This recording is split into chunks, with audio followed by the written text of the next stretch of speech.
Buongiorno ambasciatore, grazie mille di averci ricevuto qua a parlare con noi. Grazie a voi per essere venuti, ci fa molto piacere ricevere i giovani liceali della scuola italiana a New York, mostrargli un pochino com'è il lavoro in rappresentanza qui all'ONU, quello che facciamo e l'interesse per l'Italia di quello che facciamo alle Nazioni.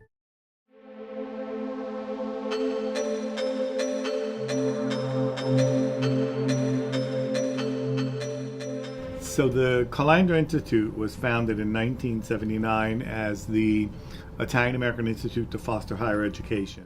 My position here is one of the most challenging positions I've ever had in my 35-plus year career in academia. Not only am I responsible for creating courses and working with students at the university level, I also work with the community. I'm responsible for a number of different activities. One of them is conducting research. My expertise is folklore, vernacular, cultural expressions. Part of the Calander Institute is the television aspect, which is italics. I'm the producer, correspondent, and editor of the program. Siamo alla Columbus Foundation per celebrare un compleanno molto ma molto importante.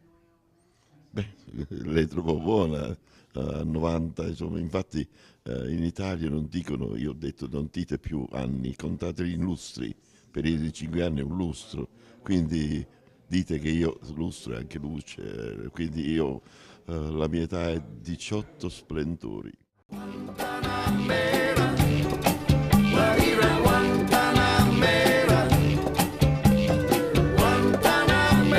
Nell'85 mi decisi di tentare la svolta dell'America, quindi io arrivai a San Francisco e contattai un grande musicista che vive tuttora lì, che arrivava l'eco in Italia di questo Corrado Rustici che aveva suonato con Aretha Franklin, aveva suonato con Narada, Michael Walden, eccetera. Lo contattai e gli chiesi se poteva aiutarmi.